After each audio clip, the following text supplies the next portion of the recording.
Olá pessoal, bom dia. Eu sou o professor Adriano Mussa e a gente vai conversar um pouquinho sobre inteligência artificial. Sempre que a gente pensa em inteligência artificial, eu não tenho a menor dúvida que a primeira coisa que vem à sua cabeça são cenas como essa. Robôs dotados de sentimento, em geral sentimentos ruins, não é isso? Com um claro objetivo de dominar a humanidade, de nos escravizar, de nos extinguir. Isso, apesar de muito interessante, de vender muitos ingressos de cinema, né, de ser um prato cheio para Hollywood, não é disso que nós estamos falando. Não é dessa inteligência artificial futurista que nós estamos falando. E é bom que comecemos a discernir um pouquinho dois grandes campos da inteligência artificial. O primeiro, conhecido como inteligência artificial genérica ou inteligência artificial forte, eu não gosto desse nome, porque forte parece que ela é boa, que ela é forte. Inteligência artificial genérica é aquela do slide anterior, é aquela que eventualmente nos levaria à temida e intrigante singularidade. Aquele momento da história em que os robôs passam a se auto-aprimorar, a aprimorar a si próprio, até o ponto em que eles superam a raça humana, que eles sejam capazes de fazer tudo o que a gente faz, mas talvez mais e melhor. De novo, apesar de extremamente intrigante, extremamente interessante, de render vários likes em posts, de chamar muita atenção da nossa mídia, não existe hoje nenhum caminho, nenhuma evidência de um mínimo caminho que nos levaria a essa inteligência artificial genérica. Por outro lado, existe uma outra inteligência artificial. A inteligência artificial estreita, ou fraca. Eu não gosto desse nome porque parece que essa é forte, essa é fraca, então essa é muito melhor do que essa, o que não necessariamente é verdade. Essa inteligência artificial estreita, essa sim é real.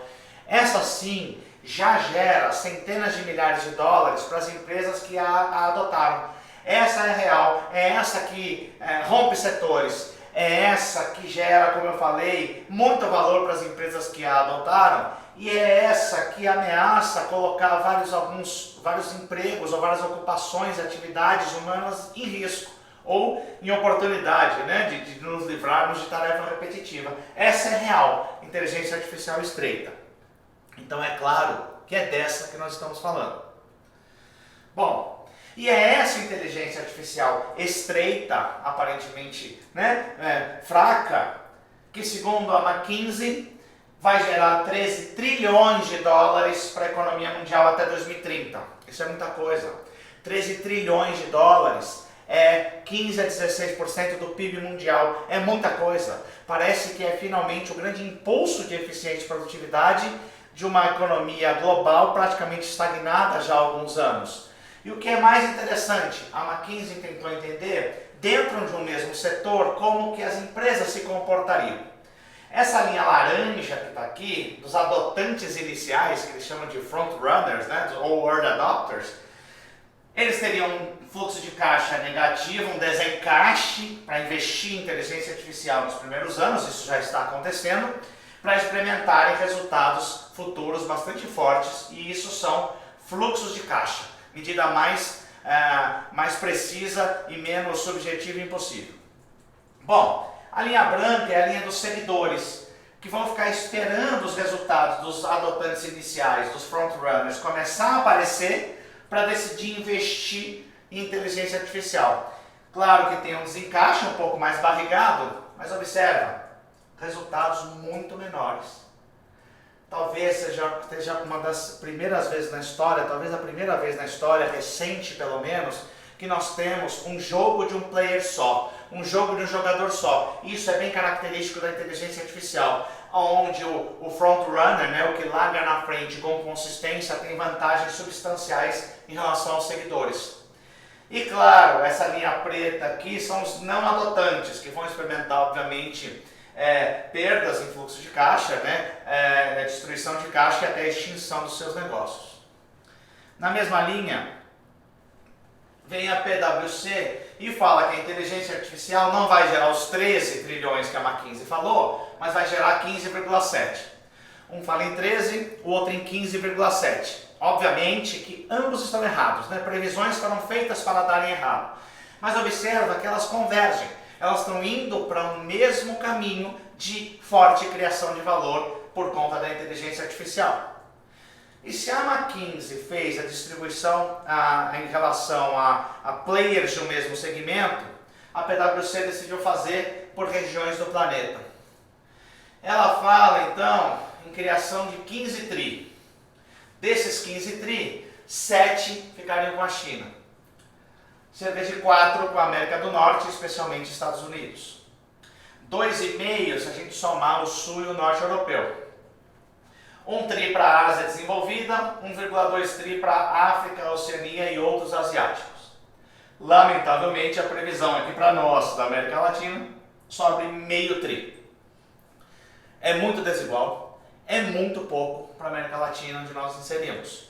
E você poderia pensar, mas isso segue a distribuição atual do PIB, então vai se manter proporcional? Não.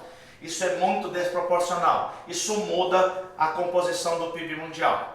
E por que acreditam que China, Estados Unidos, essencialmente Canadá, largam na frente e ficarão com a maior parte do bolo? Porque eles já iniciaram, eles já são adotantes iniciais, eles já iniciaram seus processos, as suas corridas. E segundo a PwC, ela analisa que como um todo, apesar de termos boas iniciativas pontuais, como um todo, como nação, a gente ainda não começou de verdade, ainda não entrou no ciclo positivo, virtuoso da inteligência artificial. Bom, mas a inteligência artificial também não é só coisa do futuro, não é só expectativa. Eu peguei aqui as 10 maiores empresas em termos de valor de mercado, valor bursátil do mundo.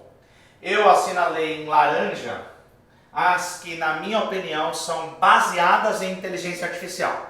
Não é que elas utilizam a tecnologia, elas são baseadas em Amazon, Microsoft, Alphabet, que é o Google, né? Apple, Facebook, Tencent, Alibaba. E se você não está acostumado com nomes chineses, acostume-se. Temos 3 chineses entre as 10 maiores do mundo. Se eu continuasse essa lista, teríamos pelo menos mais uns 5 ou 6 se formos para os top 20, adiciona-se mais uns 5 ou 6 se formos para os top 30. E são empresas baseadas em inteligência artificial. Então, não é que a inteligência artificial vai criar valor no futuro. Já está criando, já é realidade.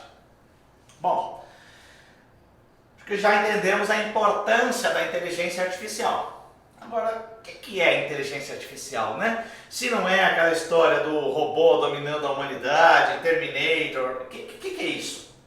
Peguei as 2 definições mais recorrentemente encontradas na internet.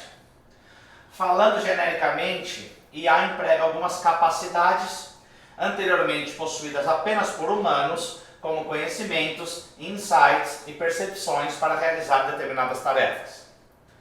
Outra definição comum na internet: tecnologia que pode entender nossa linguagem e responder a ela, podendo ver e interpretar o mundo do modo como nós fazemos. Eu não sei vocês, mas eu, quando leio essas definições, eu fico apavorado. E imediatamente meu cérebro é remetido àquele primeiro slide. Aquela inteligência artificial genérica, aquela que vai dominar a humanidade. Como assim? Conhecimentos, insights, percepções. Só que não está totalmente errado, mas também não está totalmente certo. Não é a máquina que tem o insight, quem tem insight é o ser humano, com base em elementos, em algoritmos rodados pela inteligência artificial. Essas definições não ajudam. Para entender o que é inteligência artificial, eu gosto da gente descer e entender com um exemplo bem simples. Eu tenho aqui uma tabela de características de imóveis de determinada cidade. Tamanho do imóvel, quantos quartos tem, o CEP, se foi ou não reformado recentemente, se tem ou não opções de lazer e o seu respectivo preço de venda. Se a gente pensar bem, tamanho, quantidade de quartos, localização, CEP, se foi ou não reformado, se tem ou não tem opções de lazer, são itens que ajudam a explicar o valor do imóvel, o preço do imóvel. E eu queria tangibilizar um pouquinho mais. Eu sei que quanto maior o imóvel, mais caro ele é. Mas será que um imóvel grande em regiões remotas da cidade, ou um imóvel menor na região central, na região mais rica, qual vale mais? Essas variáveis começam a se misturar. Então, a gente pode fazer uso de estatística, e atenção, se você não sabe estatística, não tem nenhum problema. Eu vou tentar usar a estatística para buscar uma relação matemática entre o preço do imóvel e todas essas variáveis. Para quem entende um pouquinho mais de estatística, eu vou fazer uma regressão simples, uma regressão linear. Fiz uma regressão, está pronta, e cheguei numa expressão matemática, que o preço do imóvel é igual a metragem quadrada vezes 11.500. O que eu estou falando? Que o meu imóvel tem, o metro quadrado é 11.500 nessa região. Isso que o meu modelo está dizendo. E que adiciona-se 17% a esse valor se há lazer interno. As demais variáveis meu modelo desprezou por N motivos estatísticos e eu cheguei nesse modelo que tem uma acurácia de 73%. O que é isso? Um poder de explicação. Põe a metragem quadrada aqui, multiplica por 11.500, diz se foi ou não foi reformado recentemente, e com 73% de certeza, de acurácia, ele vai me dar o preço do imóvel estimado. Está pronto meu modelinho estatístico. E eu sei que você deve estar pensando assim, mas espera aí, Adriano, isso é só estatística? Sim, só estatística. Vamos transformar em inteligência artificial então.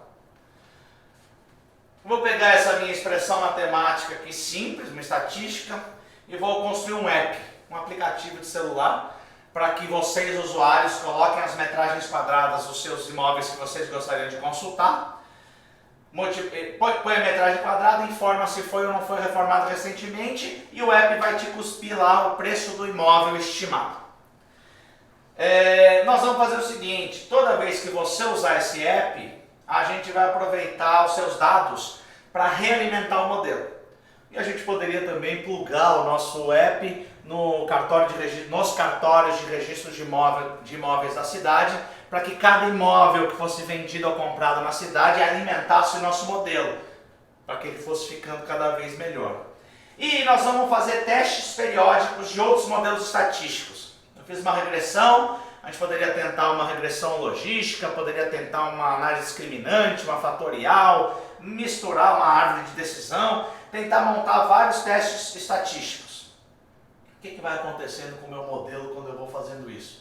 Espera aí, se eu fiz um app para predição, você vai alimentar o meu sistema e ele vai ficando cada vez melhor. Se eu vou atualizar com os dados dos cartórios das cidades, vai ficando o modelo cada vez melhor. Se eu vou testar outros modelos estatísticos com a entrada de dados novos, esse meu primeiro modelo pode não ser o melhor. O que vai acontecendo daqui para cá, de cima para baixo? O meu modelo vai ficando cada vez melhor, o meu app vai ficando cada vez melhor. Chegamos na inteligência artificial. Essa é a definição mais simples, porém a mais intuitiva que a gente pode ter. O que é inteligência artificial? Vamos ficar por enquanto com uma técnica estatística, onde eu adiciono inteligência de um app para predição, atualizo com novos dados e testes periódicos do modelo. Simples, não é mesmo? Nada a ver isso aqui com robôs tentando dominar a humanidade. É simplesmente o emprego de matemática, de técnicas estatísticas, para ajudar a explicar o preço do meu imóvel. E como é que esse meu modelo foi criado? Com uma série de dados dos imóveis, quantidade de quartos, CEP, tamanho, e os dados dos preços de vendas desses imóveis. Eu precisei das duas séries de dados. Os dados de entrada, que são as características dos imóveis, e os dados de saída, que são seus preços. Vamos generalizar? 99% de tudo que se cria de valor hoje com a inteligência artificial, e nós vimos que não é pouco o que se cria, são relações desse tipo. A, B. Não entendi, Adriano. Como assim? A, B.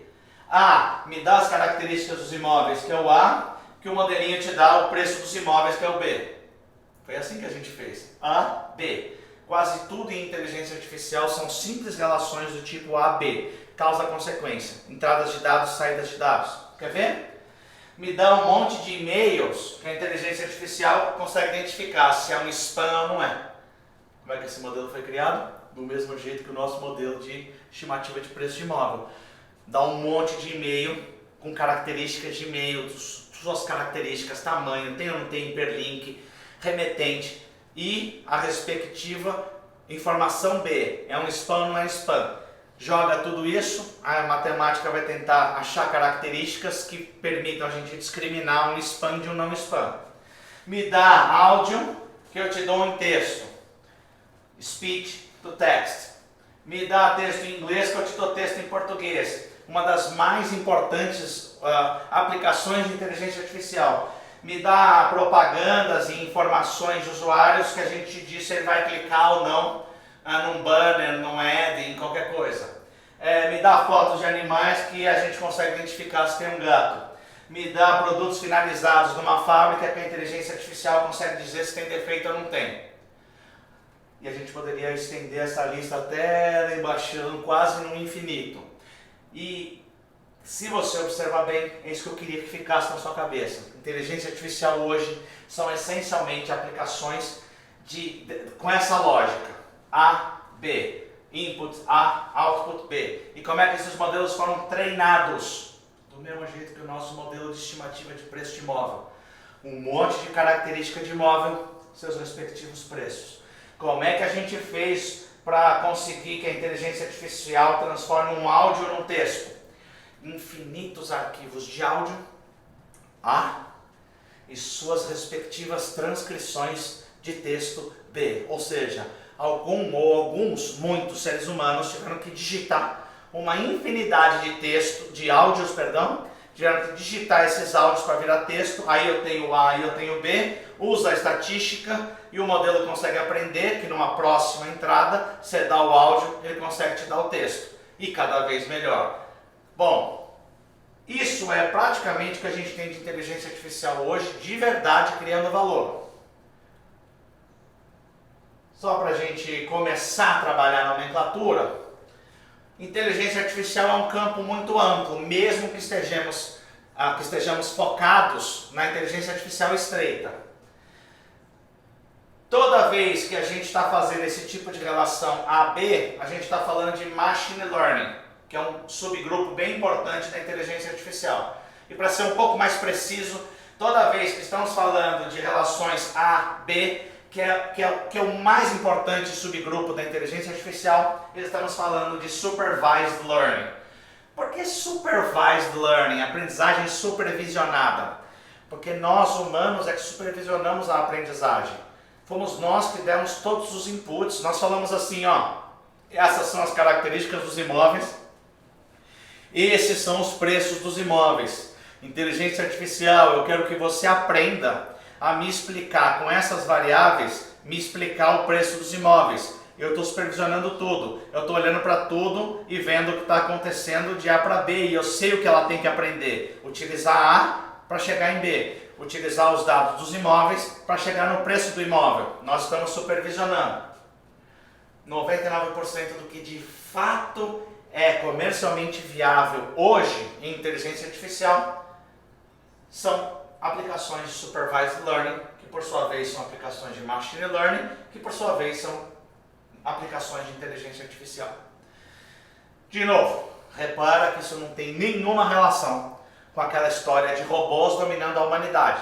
O que nós estamos chegando até aqui? Que inteligência artificial são técnicas estatísticas para, com base em inputs A gente ter outputs B. E apesar de simples, isso já cria centenas de milhares de dólares para as empresas que a adotar. E você pode estar se perguntando assim, mas peraí, simples isso, né? Mas então por que agora? Porque quem entende estatística pode estar pensando, regressão, esse tipo de coisa existe há 100 anos, existe há muitos anos. Por que agora a inteligência artificial decolou? É um ponto muito importante esse. Eu falei de um negócio bem simples, uma regressão, que é algo estatisticamente muito simples. Mas o grande boom da inteligência artificial se deu ainda com relações do tipo AB, mas ao invés de usar uma regressão, eu uso uma matemática um pouco mais complicada, que a gente chama de Deep Learning. Deep Learning, aprendizagem profunda, esse nome também é ruim, né? Aprendizagem profunda, parece que um ser humano está profundamente aprendendo. E não é nada disso. É simplesmente o uso de matemática um pouco mais complexa para que a acurácia dos modelos de A, B seja um pouquinho mais alta, né? Passe daqueles 73% que eu coloquei no meu modelo de estimativa de preços de imóvel e caminhe lá para algo mais alto, próximo a 95%. Então é só uma técnica estatística, uma técnica matemática melhor do que as técnicas tradicionais. Mas tudo bem. Quem entende um pouquinho mais pode falar, mas Deep Learning também existe há muitos anos. É verdade. Só que Deep Learning precisa de uma quantidade de dados monstruosa, de A e de B, das características dos imóveis e dos preços dos imóveis, para ter um bom desempenho.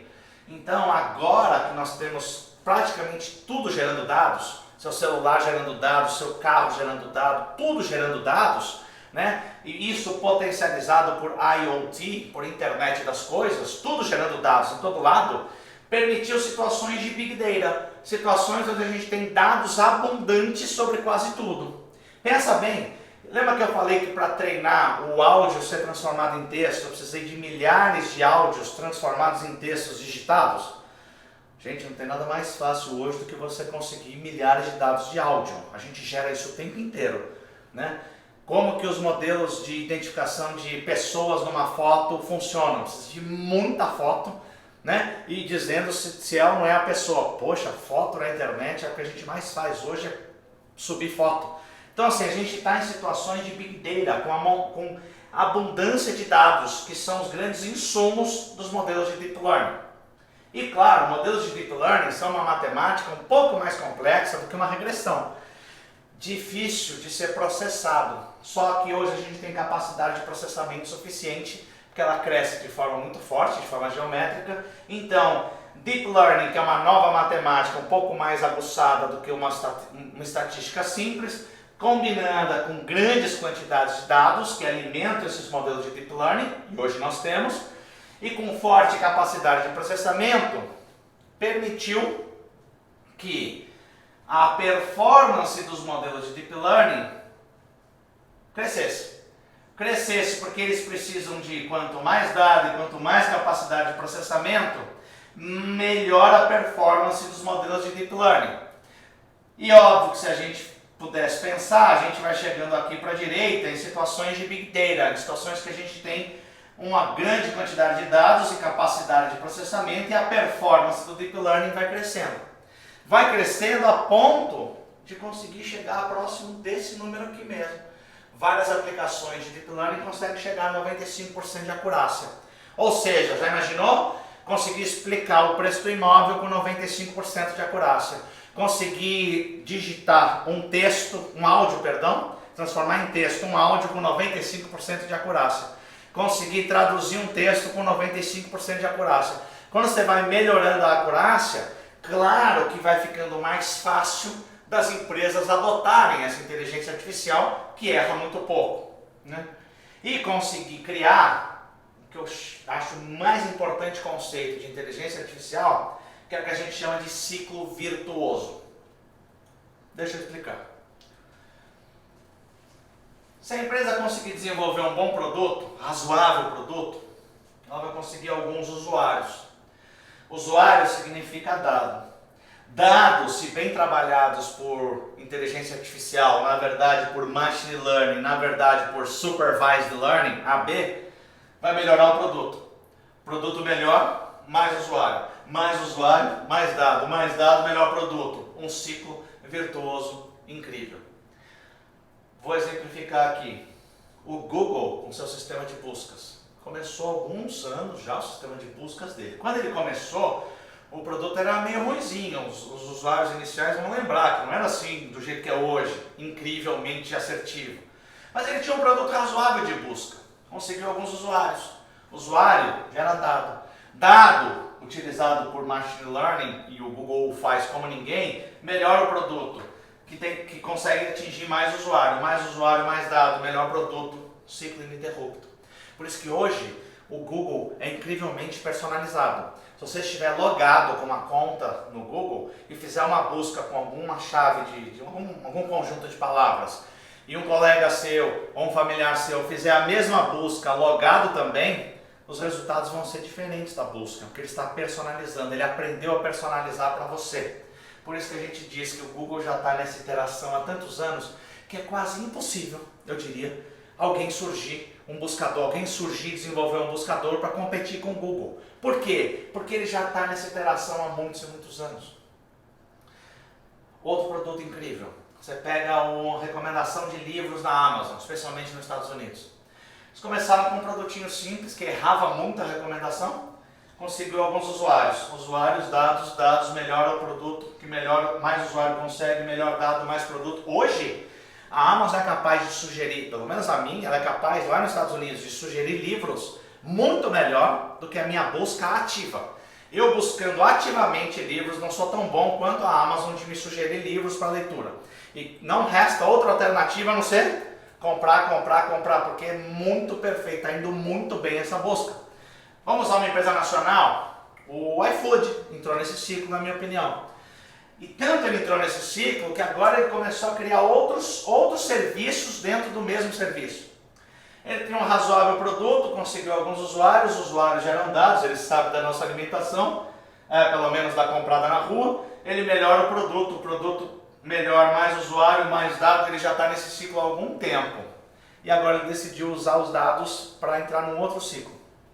Pensa bem, eu sou dono de eu sou uma pizzaria. O iFood sabe que 75% das minhas vendas são feitas pelo iFood. Ele sabe, portanto, que eu vendi 215 pizzas de mussarela no sábado. Ele conhece mais ou menos o meu estoque de mussarela, ele sabe que na segunda-feira vai faltar. Na segunda-feira ele me começa a ofertar mussarela com 10% de desconto. Ele criou um novo serviço, utilizando esse ciclo virtuoso, utilizando esses dados, ele criou um outro ciclo virtuoso incrível, porque ele está no fundo ajudando a cadeia, melhorando a cadeia e ficando cada vez mais relevante para essa cadeia. Esse ciclo virtuoso é tão importante, mas é tão importante que é ele que cria aquela corrida de um player só que a gente viu a McKinsey falando no começo da nossa apresentação. Por que o front-runner, né, o adotante inicial, fica com quase toda a agregação de valor da cadeia e o seguidor com quase nada? Justamente por isso. Porque o primeiro a entrar com consistência entra nesse ciclo virtuoso e fica muito difícil romper esse ciclo. Isso é a nova barreira de entrada. Isso é a nova vantagem competitiva praticamente invisível que caracteriza a inteligência artificial. E aqui no meio tem talentos, né? Porque a gente vai precisar de talentos para conseguir fazer esse ciclo rodar. Bom, sobre talento eu queria fazer um comentário. Hoje, Deep Learning está pronto para uso. A inteligência artificial está pronta para uso.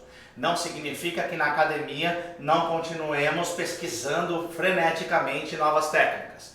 Mas a verdade é que os algoritmos de Deep Learning hoje, eles estão prontos para uso. E o melhor, praticamente tudo que se tem de inteligência artificial é aberto, com codificação aberta. O algoritmo está à disposição de praticamente qualquer um. Então significa que a gente não precisa mais de um profissional de fronteira da inteligência artificial. A gente precisa de um profissional razoável que consiga colocar em prática, adaptar, customizar os algoritmos para as necessidades das empresas. Mas perceba que é um nível de profissional muito diferente. Ainda bem, entramos na fase de implementação. E é por isso que a China está se dando tão bem. Porque talvez ela não esteja na fronteira do conhecimento, do desenvolvimento acadêmico, conceitual do tema. Em pesquisa ela não está na frente, mas em implementação eles são campeões do mundo. E por isso que estima-se que eles vão ficar com 7, lembra? 7 dos 15 trilhões criados pela inteligência artificial. Mas, eu queria fazer um parênteses. Conhecimento técnico versus conhecimento de negócios. Hoje, a gente sabe que o conhecimento técnico que se precisa não é mais necessariamente esse conhecimento tão de fronteira. Mas as pessoas de conhecimento técnico de inteligência artificial sabem o que é factível, o que o americano chama de feasible, né? Eles sabem o que é possível fazer com a inteligência artificial. Nós, de negócio, nós sabemos o que é valorado, nós sabemos o que é valuable, o que cria valor. E onde é que estão as grandes oportunidades de inteligência artificial? Na junção dos dois. Por isso que nós, de negócio, temos que caminhar cada vez mais para lá, para entender um pouco mais dessa tecnologia. E claro que o pessoal técnico ajuda muito se ele vier para cá entender de negócio, porque exatamente a oportunidade está aqui no meio. É por isso que hoje se diz que profissional de negócio precisa entender dessa nova tecnologia. né? O professor Andrew Ng, um dos maiores nomes da inteligência artificial no mundo, ele fala que foi o primeiro a usar essa expressão, na minha opinião, foi o primeiro que eu vi pelo menos, a falar que a inteligência artificial é a nova energia elétrica. Por que a nova energia elétrica? No sentido de que está emprenhado em tudo que a gente faz, está embedado em tudo que a gente faz e a gente nem percebe mais que tem energia elétrica nas coisas. Mas sem ele, sem energia elétrica, tudo pararia. O professor Andrew acredita que a inteligência artificial está tomando esse caminho, está penetrando tão fortemente em tudo que talvez a gente nem perceba que ela exista mais de tão inerente que ela está. Mas da mesma forma que não precisávamos todos no passado sermos engenheiros eletricistas, também não precisamos agora sermos todos profissionais codificadores de AI. Mas precisamos minimamente entender um mínimo sobre essa funcionalidade, sobre essa tecnologia. Eu brinco que ele é o novo Excel, né? Para a gente conseguir desenvolver projetos em conjunto e efetivamente não ser o retardatário, nem o seguidor, mas conseguir ser um front-runner, né? um adotante inicial em nossos segmentos.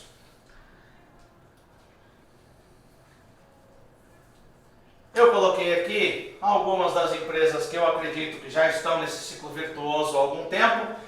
Mencionei o iFood, falamos um pouquinho da Amazon, do Google. E eu gosto muito de ir caminhando para o fim, falando de como identificar oportunidades em IA. O professor Andrew ele tem essa frase que eu acho que é muito boa. Qualquer coisa que você pode fazer que requeira poucos segundos de pensamento, provavelmente agora ou em breve será automatizado pela inteligência artificial. Pensa bem naqueles exemplos que eu dei de relações A a B. Você, se souber o inglês, traduz uma palavra do português para o inglês em questões de segundos. Você transcreve uma palavra que alguém falou, um áudio de uma palavra em poucos segundos para o papel. Você bate o olho numa xícara na linha de produção e fala, está com defeito. São todas atividades feitas em frações de segundos. Mas qual é a grande pegadinha? Qual é a grande sacada da inteligência artificial? Você, eu, transcrevemos uma palavra, traduzimos uma palavra em segundos. E um texto de 100 mil palavras. A gente vai levar um tempão, uma pessoa só vai levar um tempo incrível para traduzir ou para transcrever um áudio de 10, 20, 30, 40 minutos. Aí é que entra a vantagem da inteligência artificial. São coisas, atividades, tarefas de poucos segundos, mas que ela consegue fazer em paralelo com uma velocidade assustadora e consegue traduzir um texto de milhares, centenas e milhares de palavras em poucos minutos ou até segundos, dependendo do processador. Então, assim, essa é a sacada da inteligência artificial. São coisas simples que o ser humano faz em questões de segundos, porém, quando concatenadas, são capazes de coisas mirabolantes, como, por exemplo, dirigir um veículo, né? Carro autônomo nada mais é do que um emaranhado de atividades, tarefas pequenas que nós fazemos em frações de segundos concatenadas. Quer ver? Um monte de relação A, B. Me dá a imagem, eu sou o carro autônomo, me dá a imagem à minha frente que eu consigo identificar se tem um carro à frente ou não. A, imagem do carro da frente. B, tem carro à frente ou não? Uma vez que tenha um veículo à minha frente, me dá a informação do veículo à frente que eu vou ter que decidir se eu acelero, se eu freio, ou se eu desvio, ou se eu sigo reto. Me dá se eu vou desviar, frear, ou seja, um emaranhado de atividades A, B e o B vira o A, e depois o novo B vira o A, e você concatena isso, e a inteligência artificial é capaz de dirigir um veículo sozinho. Ou seja, claro que ainda precisamos evoluir muitos nos testes, né? Porque carros autônomos estão performando freneticamente bem em ambientes controlados, onde não tem pedestre, não tem placa pichada, não tem semáforo quebrado, não tem caos, mas ainda está aprendendo a funcionar em ambientes mais complexos, mais caóticos. Porém, é só uma questão de treinamento. Por quê? Porque dirigir nada mais é do que um emaranhado, um pacotão de tarefas que nós fazemos sem nem pensar em questões de segundos. Então a inteligência artificial consegue automatizar. Bom, eu quero ir encerrando essa nossa conversa aqui. Espero que tenha ficado a principal mensagem para vocês, que eu acho que a inteligência artificial não tem nada de mirabolante, não tem nada de consciência, não tem nada de dominar a humanidade. O que ela é uma matemática relativamente simples para a gente aplicar em tarefas do tipo AB, com uma capacidade incrível, uma acurácia muito maior do que a que tivemos nos últimos anos. Então, quais são os grandes takeaways que eu queria deixar? Primeiro, foco na IA estreita. Não deixe aquela inteligência artificial genérica te distrair. A mídia está focada nela, infelizmente, mas aquilo nos distrai demais. E não podemos estar distraídos, ou nós vamos perder o bonde, igual a PwC está prevendo. Bom, procure problemas do tipo AB, sempre tarefas humanas que um humano faça de curto prazo. Tem que ser tarefa que um humano faça, é muito mais fácil, porque se um ser humano sabe fazer, né, a gente tem dados de A, tem dados de B, alguém já faz, tá certo? Lembre que fatores críticos de sucesso são dados e talentos. Dados, abundância de dados nas relações AB, e talento, nós falamos muito bem que tipo de talento de AI a gente precisa hoje, que talvez não seja mais aquele de fronteira tão raro, mas alguns degraus abaixo, que ainda são profissionais raros, mas mais fáceis de achar do que aquele da primeira faixa. O ciclo virtuoso é muito importante, né? Aquela interação é muito importante, então começar rápido faz toda a diferença, né? Com consistência, com aprendizagem. Buscar pequenos projetos validadores, como aquele ciclo virtuoso tem que acontecer, ele tem que rodar N vezes. Não adianta começar gigantesco, né? Tem que começar com projetos pequenos para que ele consiga ir crescendo naquele ciclo. Acho que ficou claro que inteligência artificial é assunto de cientistas da computação, engenheiros, etc. Mas é também assunto de pessoas de negócios como nós, porque o pessoal de AI técnico sabe o que é factível, nós sabemos o que cria valor e eu não tenho dúvida que essa é uma nova linguagem importante para nós nos negócios. E que, se é importante, reskilling passa a ser imperativo. E é por isso que estamos aqui tentando contribuir um pouquinho com esse conhecimento de inteligência artificial para todos, porque inteligência artificial tem que ser para todos. E eu gosto de fechar com uma frase que eu atribuo, né? Foi Peter Drucker, né, um dos pais da administração moderna, falava que a contabilidade é a linguagem universal dos negócios. De fato, todas as empresas podem, na França se fala francês, na Inglaterra se fala inglês, nos Estados Unidos se fala inglês, na China se fala vários idiomas lá, mas todos eles todas as empresas terminam com um balanço, um DRE, um fluxo de caixa, ou seja, com a contabilidade, ela é praticamente universal. É a linguagem universal dos negócios? É, mas eu suspeito que se Peter Drucker fosse vivo, ele falaria que precisamos agora, no mínimo, sermos bilíngues. Entender o mínimo de contabilidade dos resultados do negócio, mas entender também de inteligência artificial, porque se ela é a nova energia elétrica, e tudo indica que ela é, precisamos nós também entendermos um pouco, não digo sermos fluentes, mas sermos minimamente letrados para conseguirmos efetivamente não perder esse bonde e mudar aquela perspectiva da PwC de que ficaríamos com uma minúscula fatia do bolo. Eu acho que ainda dá tempo, mas a gente precisa trabalhar e trabalhar muito duro para isso. Bom, foi um prazer estar com vocês. Até a próxima.